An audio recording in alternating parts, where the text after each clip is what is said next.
네, 오늘 8월 말일이네요. 내일이면 9월인데 또 벌써 이제 오늘도 산소에 가서 풀을 벤다 한다 하면서 벌써 마음들이 추석 명절에 많이 가 있죠. 자, 추석에 간 마음 잠깐 잡아봅시다. 어이구 잡아봅시다. 예배 자리에 와 있는데 마음은 벌써 이렇게 많이 나가 있습니다.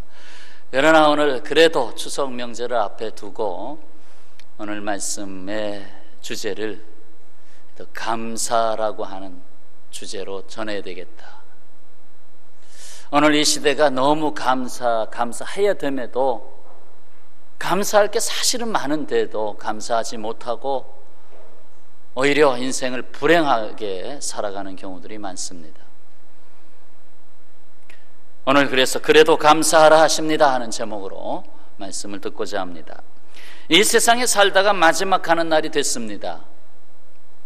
나의 입술에서 마지막으로 한마디를 남기고 간다면 나는 어떤 단어, 어떤 말을 남기고 갈 것인가? 자, 한번 연습해 보시죠. 지금 내가 오늘날 하고 있습니다. 정신이 들어갔다 나갔다 하고 있습니다. 내가 마지막 남길 수 있는 말이 무엇인가?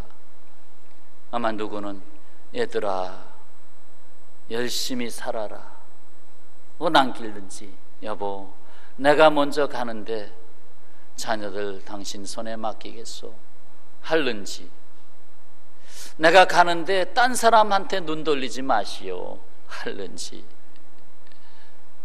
여러분 과연 무슨 말을 남기시겠습니까? 독일에서 있었던 일입니다. 혀암에 걸려 혀를 잘라야만 하는 여성 환자에게 의사가 혀를 자르기 전에 최후로 하고 싶은 말 하라고 했습니다. 이제 혀를 잘라내면 말을 못하고 벙어리가 될 터인데 하고 싶은 말을 해라. 그러자 이 환자는 한참 동안 깊은 생각에 잠겼습니다. 주위의 사람들은 과연 그가 마지막으로 무슨 말을 입에서 낼 것인가 이렇게 주목하고 있습니다. 한참 후에 그녀는 눈물을 주르르 흘리면서 떨리는 음성으로 이렇게 말했습니다. 주님 감사합니다. 주님 감사합니다. 아니 혀를 지금 잘라내는데 마지막 남길 수 있는 말 주님 감사합니다. 쉬운 말은 아니라고 생각합니다. 그러나 오늘 우리가 들어야 할 말씀이죠. 예수께서 마지막 십자가를 지시기 수시간 전에 제자들과 마지막 식탁을 대할 때에 피의 잔을 들고 하늘을 우러러 감사 기도하셨습니다. 제자들에게 남긴 마지막 단어 감사. 십자가를 지면 이제 목숨을 바치셔야 되는데 마지막 남긴 단어 감사. 성경에는 감사라는 단어를 담은 성경 구절이 신구약 곳곳에 나오는데 전부 190절에 걸쳐서 나옵니다. 성경 마지막에 감사가 무엇일까 하고 한번 관심을 갖고 찾아보면 요한계시록 11장 17절에 그 마지막 감사가 나오는데 이르되 하면서 이것은 하나님 보좌 앞에 있던 24장로가 엎드려서 하나님께 경배한 내용입니다. 이르되 감사하옵나니 옛적에도 계셨고 지금도 계신 주 하나님 곧 전능하신 이여 친히 큰 권능을 잡으시고 왕 노릇 하시리로다 하는 감사하며 하나님께 찬양을 돌렸습니다. 그리고 오늘 말씀이 기록된 이 골로새서는 바울이 옥에 갇혀서 복음 전파하는 일 때문에 옥에 갇혀서 언제 순교할지 모르는 상황 속에서 골로새 교인들에게 보낸 편지의 말씀이 골로새서입니다. 고난당하고 있는데도 불구하고 오늘 본문과 같이 놀라운 감사 삼중창이 나오고 있습니다. 참으로 이렇게 연속해서 감사를 강조할 수 있는 말씀을 쉽게 찾아볼 수 없는데, 그래서 오늘 이 말씀 다시 한번 우리 입술에 담겠습니다. 자, 15절로부터 석절의 말씀 다 같이요. 그리스도의 평강이 너희 마음을 주장하게 하라. 너희는 평강을 위하여 한 몸으로 부르심을 받았나니 너희는 또한 감사하는 자가 되라.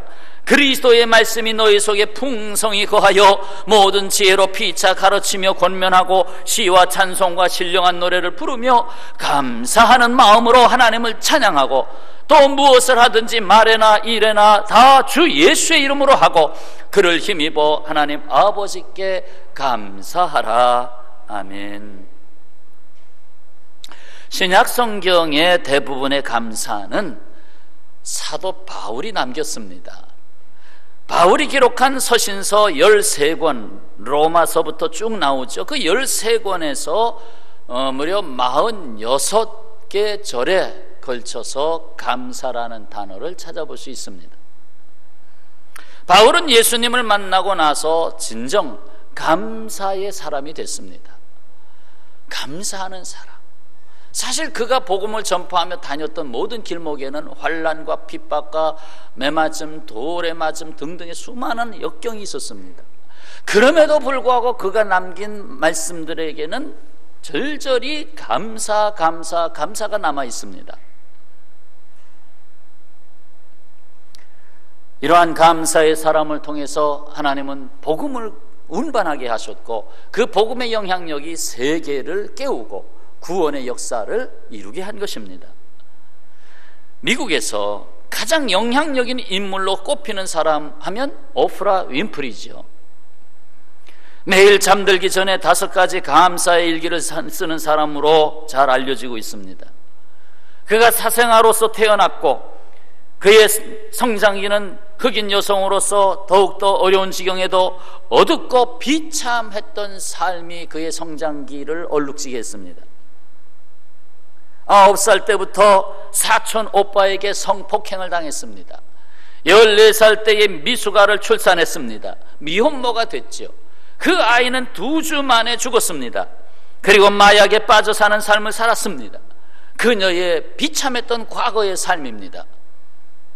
그러나 그녀는 세계 여성의 리더로서의 위대한 삶으로 새롭게 일어났습니다. 오프라 윈프리 토크쇼는 세계적으로 유명한, 아주 정말 우리의 생각을 새롭게 깨우치고 하는 아주 유명한 그런 것으로서 세계 수많은 나라에 중계되는 그런 쇼 프로그램이지요. 지금은 거기에서 손을 내려놨습니다마는, 이 윈프리의 가장 큰 성공 비결은 책 읽기와 감사 일기 쓰기입니다. 이 윈프리를 이렇게 일어나게 했던 것은 책 읽기, 성경책을 비롯해서 여러 가지 책들, 책 읽기와 그리고 일기, 특히나 감사 일기 쓰기.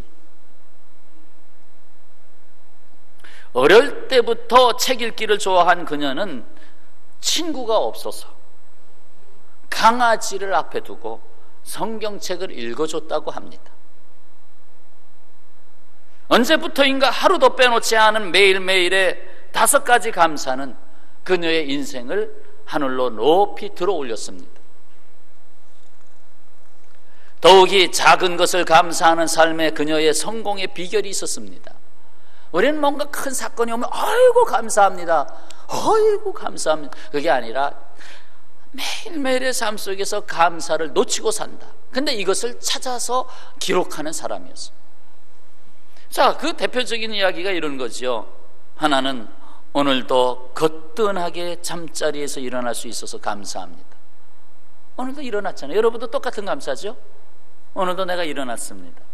자, 2번째, 유난히 눈부시고 파란 하늘을 볼 수 있어서 감사합니다. 오늘도 태양이 뜬 거 보셨죠? 감사하죠? 3번째 감사, 점심때 맛있는 스파게티를 먹게 해주셔서 감사합니다. 오늘 점심은 고기가 나온다는 소문이 있어요. 감사합니다. 4번째, 얄미운 짓을 한 동료에게 화내지 않게 해준 저의 참을성에 감사합니다. 친구가 나한테 뭐라고 하는데 너무 그냥 불이 나 속에서 그래도 그걸 참을 수 있게 해주신 것을 감사합니다. 좋은 책을 읽었는데 그 책을 써준 작가에게 감사합니다. 어때요? 이 감사들이 다 평범하잖아요. 이런 평범한 감사를 매일같이 잠들기 전에 일기에 남겨놓는다. 그 잠이 어떻겠습니까? 그 다음날 아침은 어떻게 깨어 일어나겠습니까? 하나님이 깨우시죠. 내야 너의 감사할 수 있는 또 하루가 시작된다. 그렇습니다. 하나님은 작은 것 속에 하나님의 나라의 비밀을 담아 두셨습니다. 감사할 때 그 천국의 비밀이 열리는 것입니다.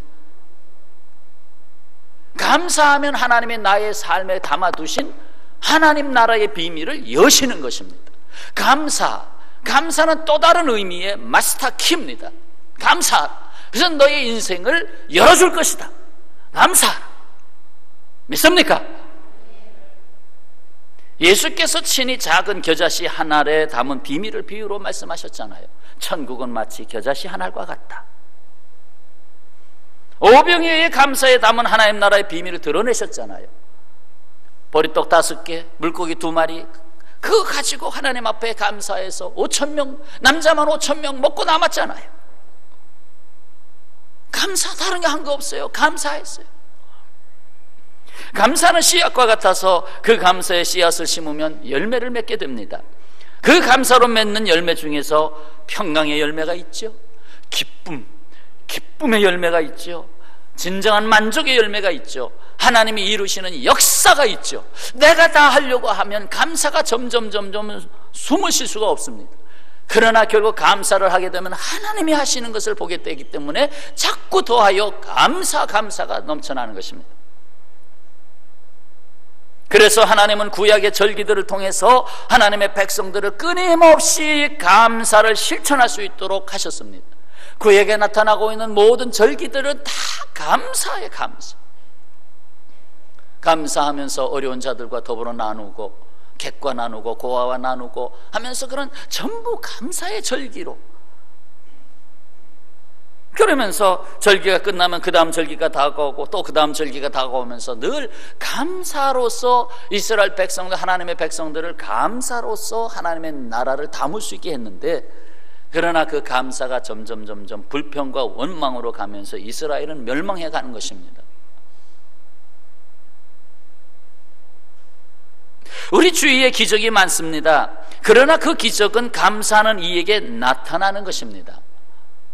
기적이 누구에게 임하느냐? 감사하는 이에게 담아주십니다. 그렇습니다. 감사는 기적을 창조하는 능력입니다. 그러면 그럴 거예요. 어려울 때는 감사하기 어렵지 않습니까? 그래서 어려울 때에도 감사하라고 한 말씀을 오늘 또 듣게 됩니다. 어려울 때에도 감사해라. 아니, 어려울수록 더 감사해라. 손양원 목사님은 감사할 수 없는 상황에서 감사 기도를 드린 훌륭한 분입니다. 1948년 여순 사건 당시 좌익 계열에게 사살당한 두 아들 동인과 동신의 장례 예배에서 무려 9가지 감사를 합니다. 장례식에서, 그것도 자기의 아들의 장자 차자가 죽었는데 감사를 합니다. 내용을 한번 소개해 볼게요. 하나, 나 같은 죄인의 혈통에서 순교의 자식들이 나오게 하셨으니 하나님께 감사합니다. 3남 3녀 중에서 가장 아름다운 두 아들 장자와 차자를 바치게 된 나의 축복을 하나님께 감사합니다.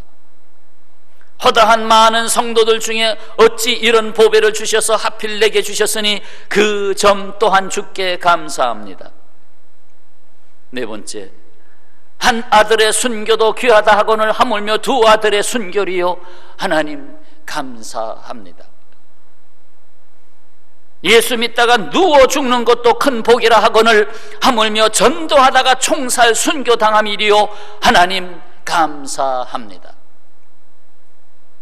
예수 믿다가, 여섯 번째, 미국 유학 가려고 준비하던 내 아들 미국보다 더 좋은 천국 갔으니 감사합니다.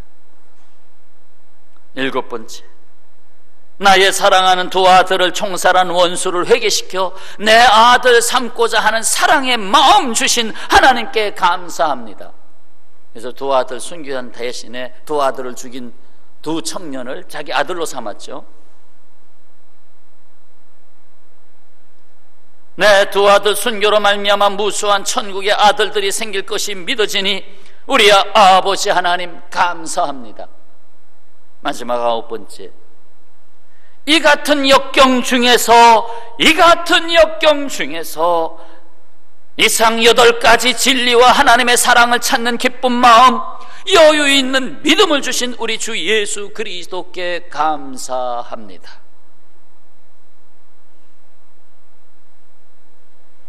우리가 이 세상을 살아가면서 가시와 같은 고통을 겪지 않고 살았으면 좋겠지요. 하지만 하나님께서 가시를 주실 때에는 그만한 이유가 있는 것입니다. 가시와 같은 질병의 고통을 갖고 살았던 바울, 그는 오히려 그 가시가 하나님의 은혜를 받아들이는 안테나의 역할을 했습니다. 사실 없애달라고 했잖아요. 그러나 주님은 분명히 응답하셨습니다. 그것 때문에 너에게 은혜가 있다. 그러니 놔둘 수밖에 없죠. 은혜의 안테나가 된 겁니다. 오히려 그것이 자신을 겸손하게 하고 그 겸손이 하나님의 은혜를 넘치도록 받게 하는 그릇이 됐습니다. 그리스도를 본받아라는 책으로 널리 알려진 토마스 아켄피스는 이렇게 말합니다. 15세기 사람인데요, 감사하는 사람에게는 언제나 뭐가 따라다닌다? 은혜가 따라다닌다. 따라서 하시죠. 감사하면 은혜가 따라온다. 네. 모든 기도와 찬송 전부 감사잖아요. 감사하라. 은혜가 옵니다. 은혜가 따라옵니다. 사랑하는 여러분, 감사는 하나님을 담는 그릇이에요. 하나님이 어디에 머무실까? 감사가 있는 곳에 머무시겠다는 거죠. 그 크신 하나님을 담는 그릇이 감사라는 거예요. 뿐만 아니라 사람들을 담을 수 있는 그릇입니다. 감사하는 사람 곁에는 수많은 사람이 따라오게 되어 있습니다. 그러나 맨날 불평하고 독선을 행하고 그러면 사람들이 왔다가도 떨어지는 것입니다. 감사가 있는 곳에 하나님이 담기고 사람들이 담겨요. 곧 하나님의 마음과 사람의 마음을 얻게 하는 능력이 바로 이 감사라는 것입니다. 그래서 이 시간 앞뒤 좌우로 한번 천국 방언합시다. 감사합니다. 감사합니다. 정말 감사합니다. 네, 감사합니다. 감사는 하나님이 인간에게 주신 축복입니다. 축복을 야 이거다 하고 눈에 보이는 대로 손에 담아 주신 것이 아니라 감사해라. 그러면 내가 축복을 다 알아서 주겠다. 감사해라. 감사는 성령께서 감동하시는 말씀이 내게 임하고 내 안에 머물 때에 따라옵니다. 감사가 인간의 의지로 막 감사 입에서는 할지 모르지만 정말 감사가 되려면 말씀이 내게 임해야 합니다. 16절이 그것입니다. 그리스도의 말씀이 너희 속에 풍성히 거하여. 이로써 삶의 모든 지혜가 거기서 나오고 여기서 우리의 삶의 열매가 찬송이 되고 노래하는 자가 돼서 결국 하나님 앞에 감사하게 된다는 것입니다. 감사를 이루어내게 하는데 중요한 역할이 주여 주께서 내게 말씀하시나이다. 내가 그 말씀은 나의 삶의 표적으로 삼고 그 말씀을 나의 삶의 이정표로 삼고 그 말씀이 나의 삶의 목적이 돼서 내가 살아갑니다 하면서 말씀이 내게 임했을 때 감사가 되어진다는 것입니다. 따라서 하시죠. 주님의 말씀이 내 안에 머물게 하라. 아멘. 주님의 말씀이 내 안에 머물게 하라. 여러분, 자녀들 양육하기 위해서 얼마나 많은 수고를 하십니까? 이번에도 추석이 되면 가족들이 많이 모일 텐데 정말 그 모인 자리에 말씀이 있는가? 말씀의 주님이 거기에 함께 하시는가? 다음 세대, 그들을 여러분이 그렇게도 다음 세대를 잘 길러보려고 애를 쓰는데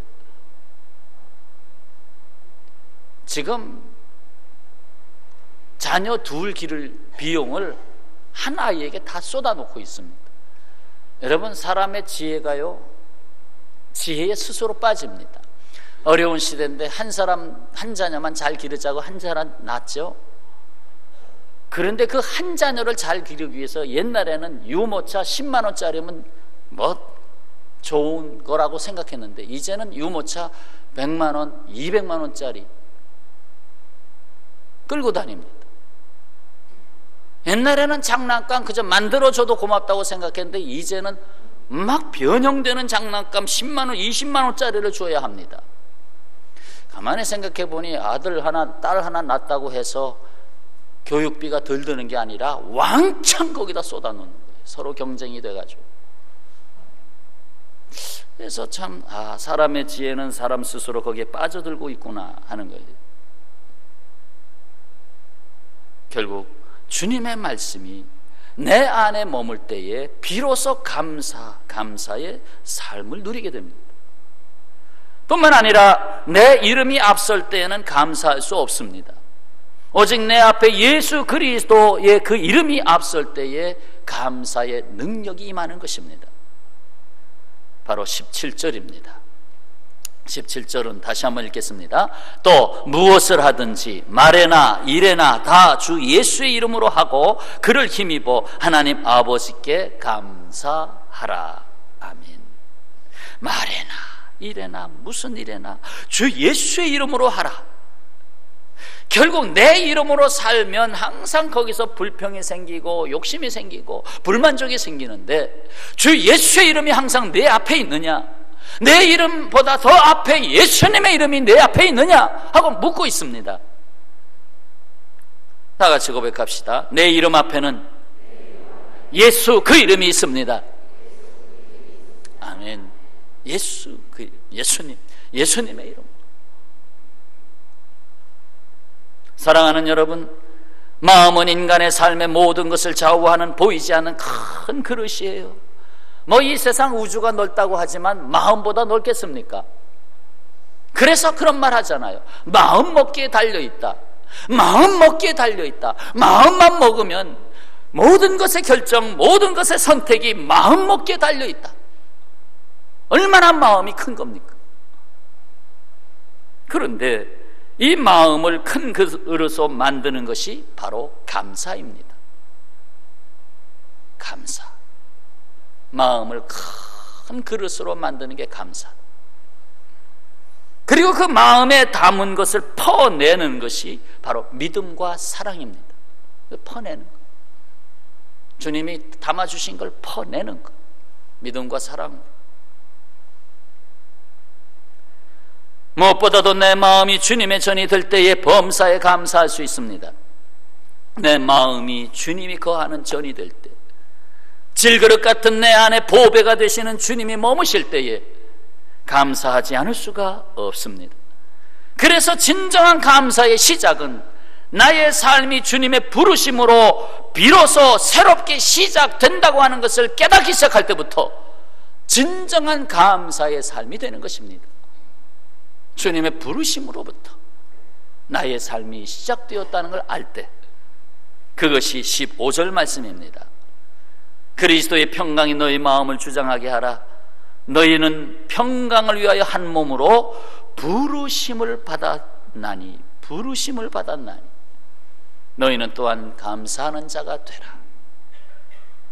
곧 주님의 부르심에 나의 삶을 내려놓을 때, 그리고 나의 삶을 거기에 맡겨드릴 때, 그 감사의 능력은 비로소 얼굴을 내미는 것입니다. 한 사람의 이야기를 옮기겠습니다. 2006년 2월 10일 나의 인생이 순조롭게만 풀려가고 있었습니다. 나의 척추 지압 병원은 날로 번창해 가고 있었고 두 아들과 헌신적인 아내가 곁에 있었습니다. 그런데 그 다음날 11일에 모든 것이 변했습니다. 친구들을 만나 멧돼지 사냥을 하기 위하여 오두막집으로 가는 중이었습니다. 창밖으로 내다보니 너무나 가뭄이 심해서 온통 메말라 버렸습니다. 생명기라고는 하나도 보이지 않고 다 메말라 버리고 모든 숲풀들이 다 누렇게 다 떠버렸습니다. 오두막집은 아직 다가가지 못했는데 날이 어두워졌습니다. 깜깜해졌습니다. 길을 가다가 그만 차가 길을 놓치고 옆으로 빠져들어갔습니다. 어디로? 그 무성하게 말라버린, 사람 키까지 무성하게 자라서 말라버린 숲불로 차가 들어가 버렸습니다. 아유, 빠져나가야지 하고서 후진 윙윙윙윙 못 나가요. 앞으로 그럼 다시 전진 웅웅웅 전진 후진 하다가 결국 풀에 바퀴가 감기고 그 마찰열에 의해서 연기가 발생하더니 확 하고 불이 붙어버리는 거예요. 거대한 불이 차 밖으로 쫙 솟아올랐습니다. 큰일 났다. 빨리 빠져나가야 되겠다. 버튼을 눌러서 문을 열려고 하는데 이놈은 차가, 이 전기 장치가 다 벌써 불에 타버린 거예요. 하나도 열리질 않는 거예요. 조금 있다가 창문이 폭발했습니다. 팍 하고 깨지면서, 그리고는 모든 기억을 잃었습니다. 내가 차에서 어떻게 빠져나왔는지 그것조차 알 수가 없습니다. 오직 기억이 나는 것 한 가지는 멈추지 마, 계속 가야 해. 멈추지 마, 계속 가야 해. 스스로 말하면서 오두막집까지 걸어간 것입니다. 오두막집에 도착할 때 친구들이 먼저 와 있었고, 친구들이 저기 다가오는 친구를 보니까 제가 이상한 옷을 입었네. 어떻게 나뭇잎처럼 생긴 옷을 입었어? 너무 온몸이 불에 타가지고 이게 갈라지고 찢어지고 얼굴도 막 형체를 잃고 막 불에 타서 그렇게 됐지요. 응급 후송 헬리콥터가 와서 화상 전문 병원으로 후송했습니다. 의사들은 얼굴을 회복시킬 수 없다고 말합니다. 시력뿐만 아니라 왼손의 기능마저도 잃게 될 것이라고 말합니다. 하나님은 나의 인생을 완전히 멈추게 하셨습니다. 불과 2월 10일과 2월 11일 하루 상관이었습니다. 그동안 나는 성공을 위해 바삐 달리고 있었습니다. 너무 바빠서 하나님을 생각할 겨를도 없었습니다. 내 마음의 보좌에, 그리고 이 우주의 중심에는 하나님이 계시지 않았습니다. 바로 내가 중심이었습니다. 내가 중심이었습니다. 나는 하나님이 그 불을 일으켰다고는 생각지 않습니다. 여기서 나라고 하는 바로 이 장본인을 말합니다. 나는 하나님이 이 불을 일으켰다고는 생각지 않습니다. 하지만 하나님이 나의 관심을 끌기 위해서 불이 붙도록 허락하셨다고 믿습니다. 불을 안 붙게 할 수도 있는데 불이 붙도록 허락하셨다고, 허락하셨다고 믿습니다.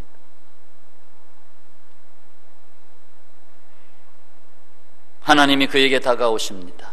마치 자식에게 다가서는 부모처럼 하나님은 내 어깨를 짚고 앉히시면서 말씀하셨습니다. 내 말을 좀 들으렴. 내 말 좀 들어봐.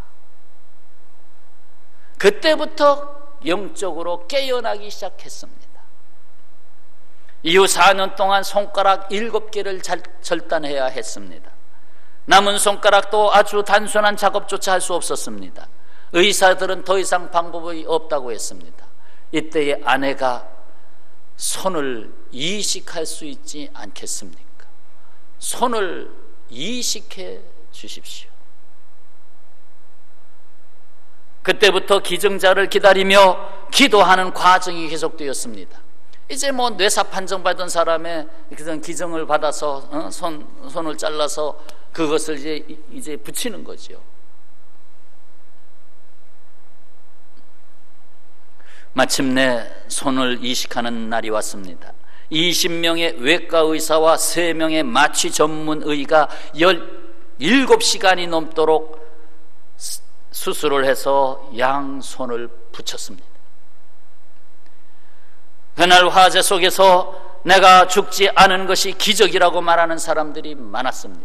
야, 너 죽지 않은 것만 해도 기적이다. 맞는 말이지만 사실 나는 그 화재 속에서 죽었습니다. 실제로 죽었습니다.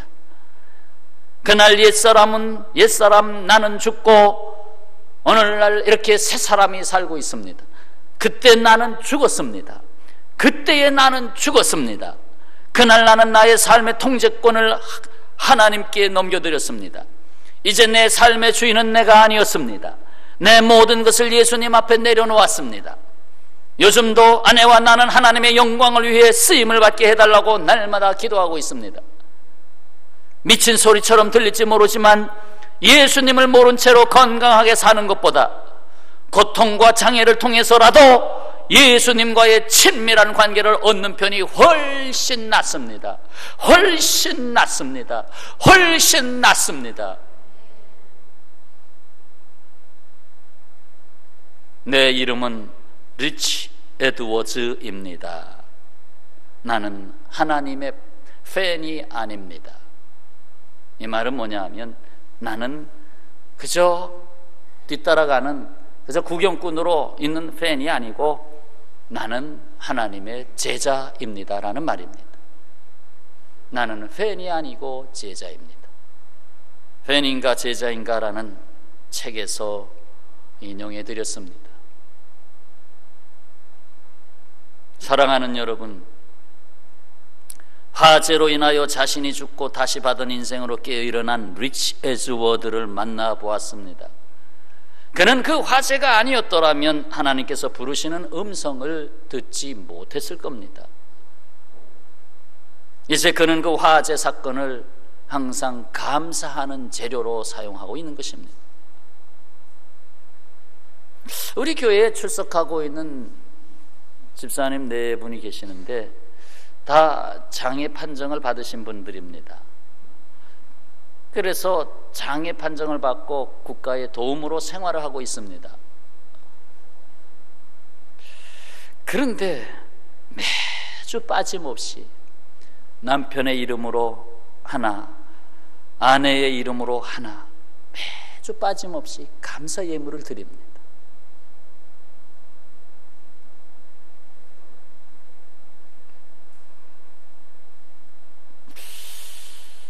정말 세상 사람들처럼 부유한 것도 아니고 세상 사람들도 많은 가족이 있는 것도 아니고 자녀도 없고 근데 매주 주님 앞에 감사합니다.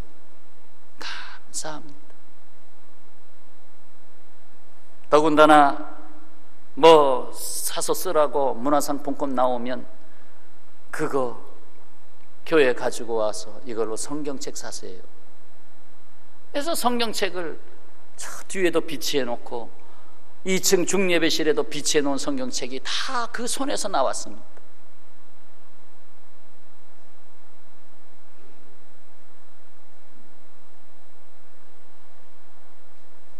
감사. 그래도 감사. 왜? 주님이 나와 함께 하시니까.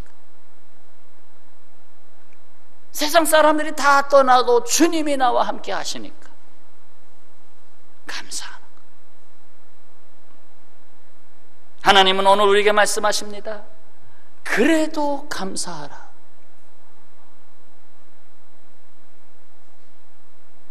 나는 감사합니다. 영원히 지옥불에 들어갈 수밖에 없는 그 불구덩이와 같은 삶에서 건짐을 받고 하나님의 자녀가 된 것을 무조건 감사드립니다. 나는 감사합니다. 주 예수께서 나 같은 죄인을 구원하시기 위해서 십자가에서 죽기까지 하신 은혜와 사랑을 베푸신 사실을 알고 내 머리 내 생각 다 내려놓고 감사합니다. 나는 감사합니다. 주 예수님의 이름으로 살고 말씀을 인생 좌표로 살고 그렇게 살게 하셔서 찬송하며 감사할 수 있게 해주신 것을 감사드립니다. 살아가는 순간마다 내가 이해하지 못하는 일이 다가와도 나는 감사합니다. 하나님께서 개봉하실 더 큰 은혜가 있음을 믿기 때문입니다. 그리고 지금까지 그 은혜로 살아왔음을 감사합니다. 사랑하는 여러분, 사탄 마귀는 호시탐탐 우리에게서 감사하는 마음, 감사하는 말, 감사하는 예물을 빼앗아 갑니다. 그래도 감사하라 하시는 주님의 음성을 듣고 다시 일어나시기를 축원합니다. 하나님은 여러분을 사랑하시고 구원하시고 동행하기를 누구보다도 원하십니다. 한마디로 나와 함께 하시기를 나보다도 하나님이 더 원하시기 때문에 그렇습니다. 아멘이십니까? 그래서 우리가 어떤 삶에 있어도 하나님이 원하시는 건 아주 간단해요. 나는 너와 함께 하기를 원한다. 그걸 위해서라면 내가 너를 가시의 고통을 주더라도 그것이 너와 나와 함께하는 길이라면 난 그걸 허락할 것이다. 너의 인생 오늘까지는 다 되는 줄 알았지만 그 다음날 화재가 나서 내 인생이 크게 변화가 일어나는 그 엄청난 화재가 온다 할지라도 네가 거기로부터 나를 만나게 된다면 나는 그것을 허락할 것이다. 그러니 그럼에도 불구하고 감사하시기 바랍니다. 하나님이 뭔가 우리를 통해서 나타내시고 우리에게 담아주신 것을 끄집어내시기 위해서 하나님은 우리에게 감사하라고 하십니다. 기도하겠습니다. 아버지 하나님, 이 세상의 현실과 고통과 때로는 질고가 우리의 감사를 빼앗아갈 때가 있습니다. 그러나 오늘 말씀으로 다시 저희들이 그럼에도 불구하고 감사해야 한다. 감사를 하면 빼앗겼던 것도 더 큰 은혜로 주신다. 이 확신을 갖고 어떠한 일에서든지 말 그대로 범사에 감사할 수 있는 우리의 삶이 되도록 이끌어 주시옵소서. 감사하는 삶의 자리에 주님 임재하시고 감사가 있는 곳에 사람들을 붙여주시고 감사가 있는 곳에 물질을 붙여주시고 이로써 하나님께서 하시고자 하시는 모든 역사를 나타내시옵소서. 우리에게 감사의 축복을 주신 예수님의 이름으로 기도하옵나이다. 아멘.